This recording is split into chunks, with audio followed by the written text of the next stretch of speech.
So, guys, let's chat septoplasty.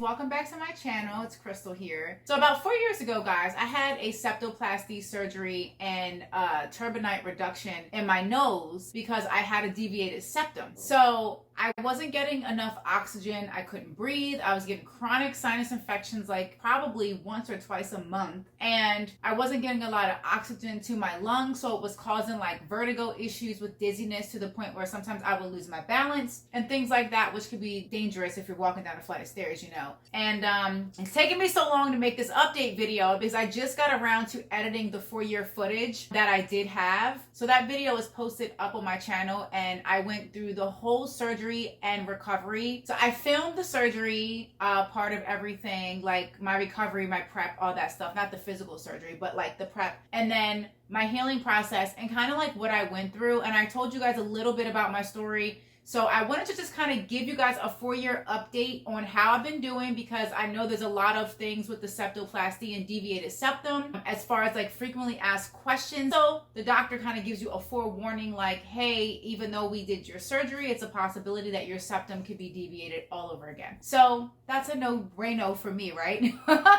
So I intended to do this video for you guys. Yes, you wanted to do the video too? What's going on? Okay. He just wants some love. So I've been working literally all day trying to edit video content. So that's why he's like, please pay attention to me. I've actually been working on editing the video. I'm just talking to you guys about the septoplasty surgery and prep, which will be live on my channel tomorrow. It will be up by the time you guys see this video. But basically, really? I'm just never going to get any of the words that I need to say. Okay. Oh, well, I can't talk. I'm not allowed to film today. He said no. So just love me little babies. So anyway, I like had a whole nother vision for this video. Carter, really? I'm rubbing you, but like I don't know what you want me to do. Okay. So I had a whole different vision for how I wanted to like shoot this video today, you guys. I actually planned on shooting it 2 days ago and I never got around to it because I got busy. Today I'm exhausted. I'm so tired and delirious. My sugar actually was low. Every video, you guys, I promise my sugar was low. It's not low in this video. But it definitely was low earlier before I ate dinner. So I had to eat first and then come film for you guys. And I just got a whole bunch of stuff going on. Like ever since I turned 40, I got hormonal acne now, which I've never had before in my life. So I'm sitting here filming here, feeling so ugly with these pimple patches on, trying to talk to you guys. I did wash my hair, so at least that's like popping or whatever. Do people still say that? I don't know. I still say it. But at least my hair looks good. And I just feel so exhausted. So I do got my pink sugar-free lemonade here. I'm going to chat with you guys today about my how it's going right now and how I'm feeling. So basically, I live in San Diego and the weather has been crazy. So basically when the weather is up and down, I do get a little bit of sinusitis. So I am a little stuffy right now because of like the weird weather changing. It keeps getting like hot and cold and stuff. So it's just like messing with my allergies. I did take my allergy medication and then I forgot to take my allergy medication, I believe like a couple of days ago. So when that happens, I get all stuffy. So that kind of sucks. But other than that, so let's kind of recap on the surgery itself. So I had this about 4 years ago and basically I had a deviated septum, which means like the little bone in my nose was like crooked. And it's so weird because I never like noticed it until like I went to the doctors and like, hey, your septum's deviated. When I went to the ENT and he told me like what was going on and why I was having chronic sinusitis issues, why I had to keep like always being out of work all the time or not being able to work as much because of my sinus infection. So I was like always home sick like once or twice a month. So it was really just hindering my life in a sense because I never felt good. Like I want to say like maybe 2 weeks out the month I was okay, and then the other 2 weeks I'm like, what is happening? So it's a little frustrating. But what I will say is that I never really heard of anything like this until, like, I've heard of a deviated septum, but not like the surgery. But I also, in addition to having like the deviated septum, I had some enlarged turbinates. they were swollen and enlarged, and it comes from like allergies and things like that. It felt like I was stuffy, and I always had like constant post-nasal drip, which was very frustrating, and reoccurring sinus infections, decreased sense of smell. Okay, so I would always have to deal with those kind of symptoms when my turbinates were enlarged, and that's just kind of what they were all the time. So I don't know if it's something that I was born with, because I feel like I've been feeling like this my whole life, like just always stuffy, always can't breathe. And then my septum being deviated is just like my nose was crooked and I wasn't getting enough in my airway. It needs to be like straight, you know, the little bones on the side. It needs to be like straight so that you can breathe out of it. And I kind of explained this a little bit better in my septoplasty and turbinate reduction surgery prep video, because now 4 years later, me trying to explain it to you guys, I'm like, what the heck? In that video, it was easier to kind of give you guys like an overview of what it was, because I had just like was getting the surgery done, but 4 years later, it's kind of hard to explain. So now, how am I doing now? Like I said, I'm a little stuffy now. I'm okay. I have not had a sinus infection every single month or twice a month like I have in the past. However, when the weather does change, then at that point, I do kind of start having like sinus pressure and things like that. So basically, with the surgery and everything, there was benefits as far as increased sense of smell. Okay, so I don't know if like this is normal, and I'm sure it is. Like, I don't know what everybody's sense of smell is, but I promise you I couldn't smell jack squat before I had this surgery. And now my sense of smell, you guys, is insane. I literally, hey, don't scratch up my carpet now. What are you doing? Oh my God, y'all come get him. So basically my sense of smell now is insane. Like, I can smell stuff that my wife's looking at me like, what are you talking about, girl? Like, how can you smell that? I feel like I have like a dog's nose, or like some type of, I don't know, extra like, you know, senses, like, because it's insane the stuff that I can smell, which is not great when it doesn't smell so good, because then I'm more offended than ever of like bad smells, because I can smell them, and it's like to an intensified effect, to the point where it might smell worse than what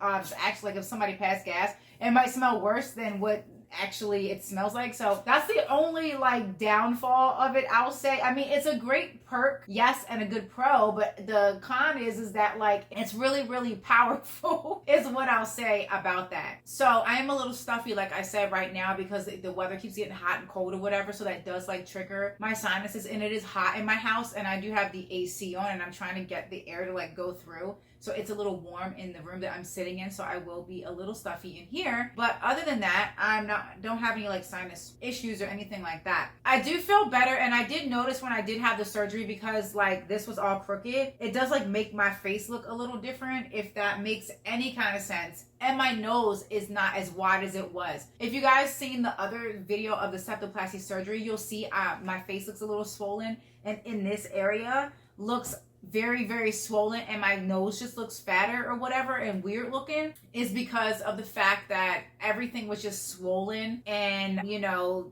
nothing was straight, everything was all jacked up in there. So I actually dealt with that for many years before I moved to California. And when I lived in Maryland, I don't know, nobody could help. I went to see plenty of doctors, plenty of allergists, plenty of everything, and I never got the help that I got when I moved here about 9 years ago. So it's just interesting to me to like see how different states handle your healthcare. So on the East Coast, when I lived in Maryland, like they were just like, oh, you just have allergies, you're good. Like, but I can't breathe, but I'm kind of snoring at night, which is not normal for me, because I, you know, didn't snore all the time. Like, I'm always sick, always in the urgent care, Like, nobody wants to be in urgent care or ER all day long because they can't breathe or they have a sinus infection, and then you're always on antibiotics. Like, that's too much. So, you know, for me, when I got over here, and also when you move to a different environment, then that alone will like really trigger your allergies and sinusitis. And that's exactly what happened when I moved here, because I moved to the West Coast, and it's a whole different atmosphere out here. And so my allergies went haywire. Like, my sinuses were worse than what they were in Maryland. So it was just like, oh my goodness, I couldn't believe it. So at this point, with the chronic sinusitis infections, like every month, twice a month, sometimes 3 times a month, I literally was like, I have to do something about this. And that's when I decided to get help and to get the surgery. Now, was I scared to get the surgery? Yes.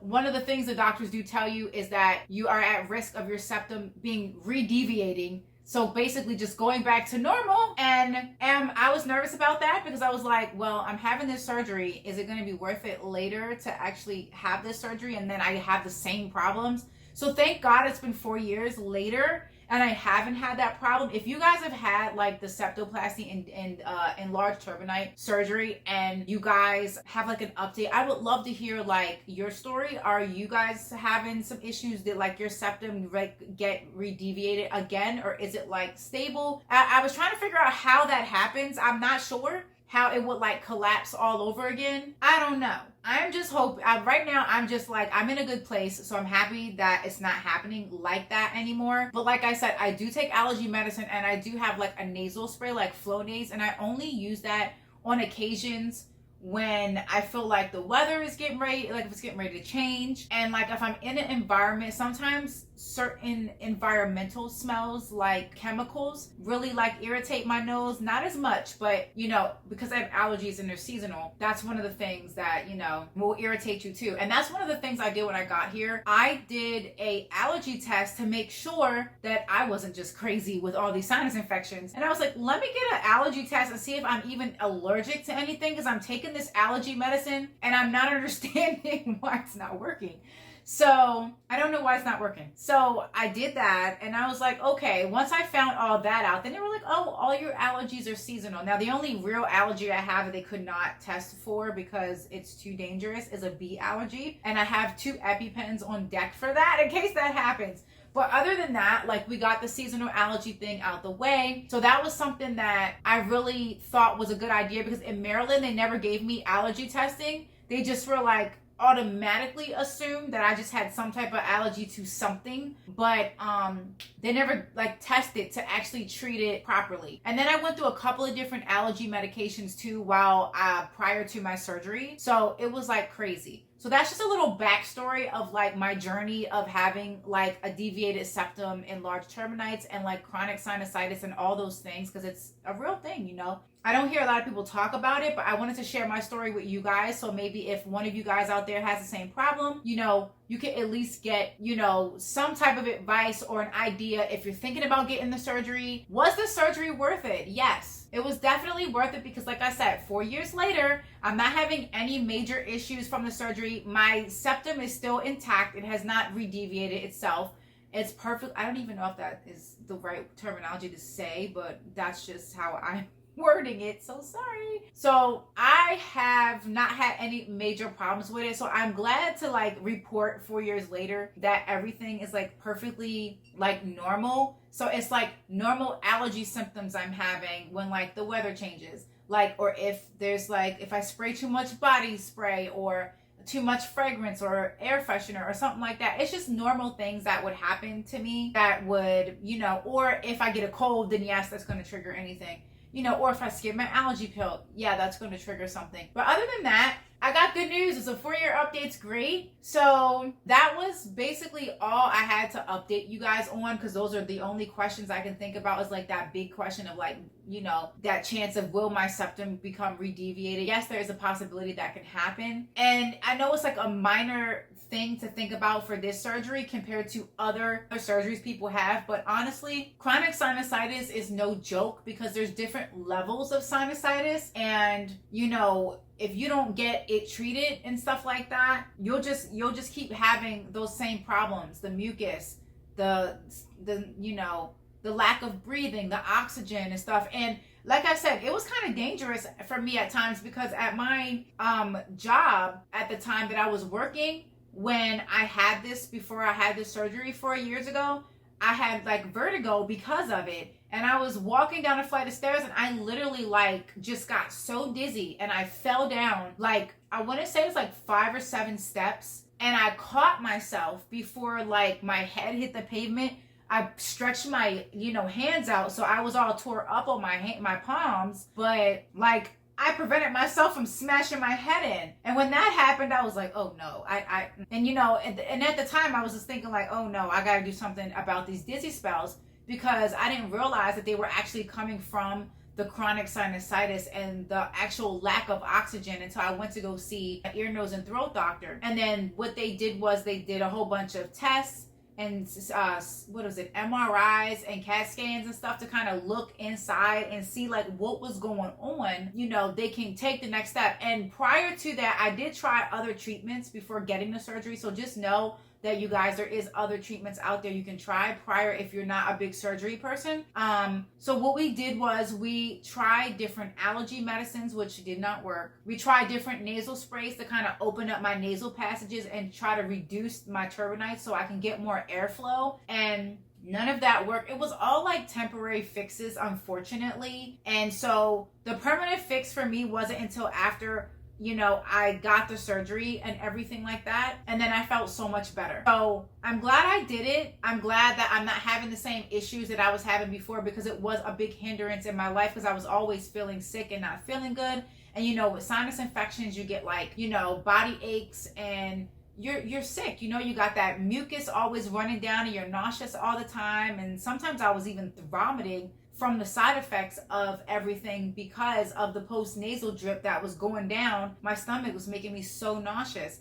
And I was just like, okay, I got to figure out what's wrong. So if you guys are having any of those symptoms and issues, definitely go see an ear, nose, and throat doctor. Get yourself checked out and make sure you don't have that deviated septum or enlarged turbinates or anything going on in your nose that will prevent you from having like good airflow, you know, having good oxygen flow so you guys can breathe, don't have your dizzy spells. And also, if you're prone to chronic sinusitis and sinus infections and then other things, definitely go see a doctor and get checked out and get tested and see if they can fix anything, or just find out exactly what the problem is so that way you can get the treatment that you need. Because it is essential. You get a little depressed too when you're going through all that and you're always sick all the time, and you become like, I was that friend to my friends that was like, hey, come out, and I'm so sick, because I was always sick. So that is my story. That is my update for you guys. I just wanted to like make it kind of short and simple. This is probably going to be one of the shortest videos on my YouTube channel, but I wanted to give you guys the 4-year update. I know it's super late, like 4 years later, but I had to make sure that I shared this with you guys, especially since I am sharing my surgery and my recovery about everything with you guys too.